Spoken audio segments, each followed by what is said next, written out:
Ladies and gentlemen, thank you for joining me regarding One Copper Creek in Captain's Flat. Fascinating piece of land. There are a lot of questions being asked, so let's get on and try and answer some of those questions for you. First of all, where is it? Okay, well, let's take a look at our map here. Here we are at Captain's Flat. Just as you're coming into the entrance of Captain's Flat, there's a real horseshoe bend there.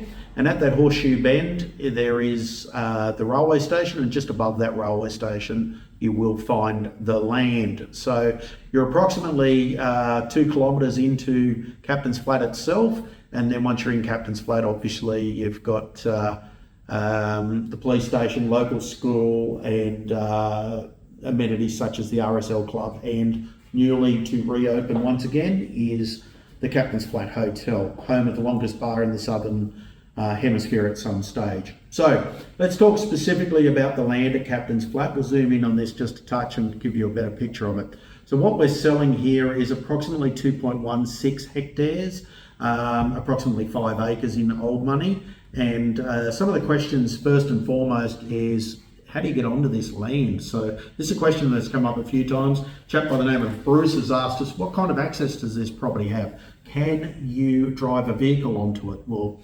no, unfortunately you can't at this point in time, but according to the contract, so I'm going to refer to some official documents along the way.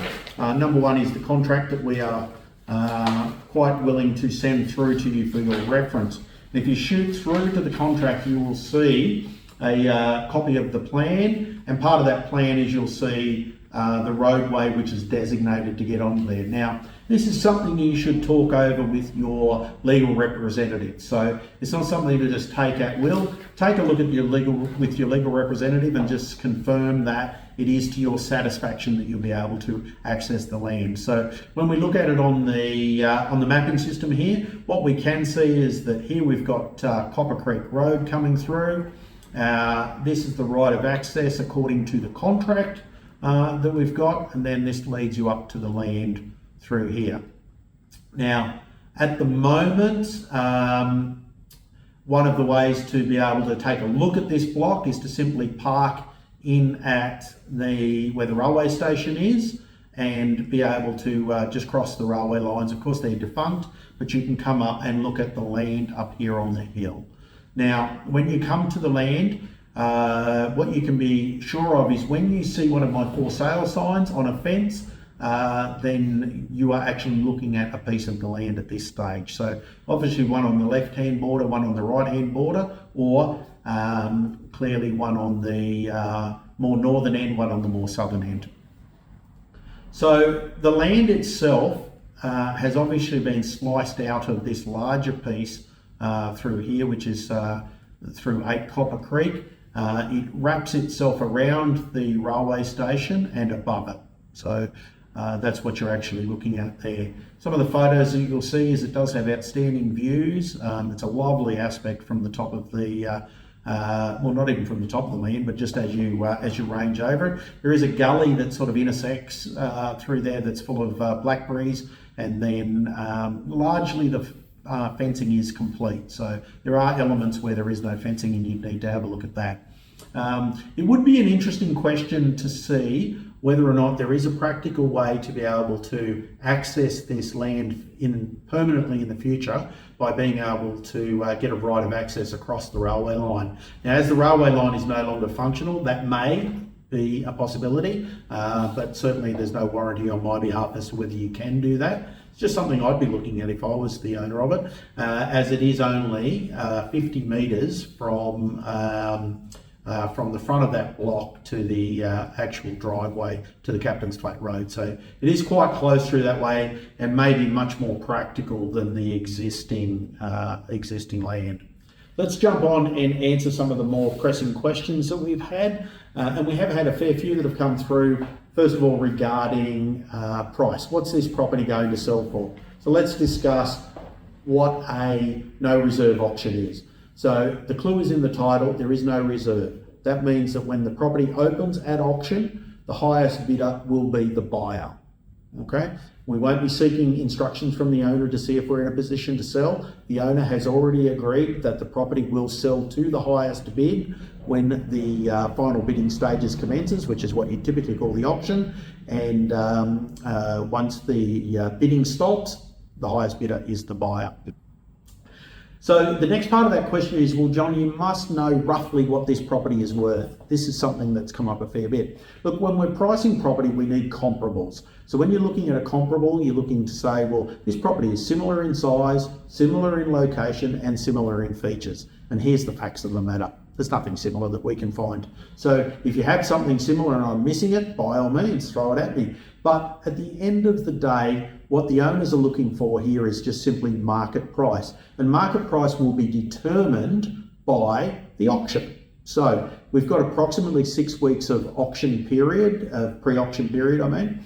And during that time, we're hoping that as many people can look at the property, get an understanding of what it is, read through all the information, decide whether it's right for them. If so, register to bid. And then if they're willing to be a bidder, then they may well be the buyer. So pricing is going to be determined by the market. Let's talk next about contamination issues. So if you're familiar with Captain's Flat at all, if you're not, Google it. But if you're familiar with Captain's Flat, you'll understand that there's been a lot of tension there over the years as remediation work has been done on the former Lake George mine site. So it's a fascinating place. It's a place full of history, but obviously with mining, there is mining contamination, and including lead has obviously been one of the key issues. So one of our callers, Mick, wanted to know, am I declaring to people that there may possibly be lead contamination on or about this area? Yeah, certainly, of course we are. But it's not hard for you to be able to research that yourself and make sure that you are satisfied with the information supplied. But what can we give you? Well, first of all, we've got a letter, I believe it's from the EPA, but that's available for anyone to be able to view as long as you're registering to bid. If you're planning to register a bid, we'll give you a copy of that. Secondly, you've got the information that's freely available online with what's happening with the work sites and where that is likely to impact. So you can judge for yourself the level of impact that may or may not be involved in it. And by all means, if you wish to get independent testing done, be it on your own head, you're welcome to do that as well. You'll certainly find that we're not trying to make you buy this block of land. It's simply available for sale. If it fits your needs, wonderful. If it doesn't, quite okay. That's no problems. So let's move on to dwellings. Obviously, we've got a beautiful piece of land here. Is somebody going to want to build a house on that? Highly likely. So we've got a letter from, I believe, 2014, and again, this is in our due diligence pack that we will send to you, or our statement of attainment pack, you may see it labelled as. But basically, the letter shows that there was an approach to the Pallarang Council back in 2014 or thereabouts, and it was requested on information, can we build on this land? Is it possible? And according to that letter from the council, the answer is yes. Now, I personally have rung QPRC, which is now Queanbeyan Pallarang Regional Council, and I've asked them a couple of questions in this area. Essentially, there isn't a lot more to be gained at this point in time. Like most things, the council will say, well, what do you want to build there? Put forward a building application and then we'll consider it. So it certainly is something that you should discuss with your lawyer or your solicitor or conveyancer to satisfy if you're planning to build the Taj Mahal there. Verify if you can do that, but based on what we've seen so far, it does appear that a dwelling, it certainly was acceptable in 2014. We're now 2024, so who knows what's happened in the meantime, but I've been able to find no information that sheds further light on that.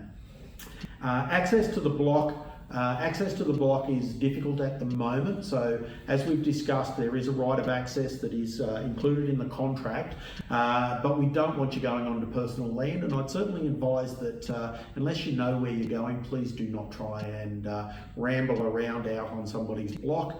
It could be dangerous, and you don't want that to create an issue for anyone. So if in doubt, don't approach the block, look at all the information that we've got. There are no, at this point in time, I'm not doing any public viewings of the land, so I'm not taking people out there to see it. But as the campaign moves forward, it may be that we start to do that. So keep in touch with us, keep an eye out for upcoming inspections, and we will advise as to if that's available. But ultimately, the common theme that you'll see across my information on this is if you don't feel comfortable, don't buy it. It's just simply not for you. For those people that feel comfortable, feel they understand the lay of the land, feel that they've got the right sort of information to be able to do with this land what they wish to do, then I think someone's going to be on a winner with this one. But at the end of the day, if you don't feel comfortable, make sure it's not you. So lesson for today, seek further information, speak to your conveyancer, legal department, make sure that you know the implications of everything, and if in doubt, the worst thing you can do at the moment is not research, but once you've researched, if you feel comfortable, at least register to bid, and then the property will not be sold without you getting a right of refusal. Thank you very much. We'll look forward to speaking with you again with further updates as time goes by. Cheers.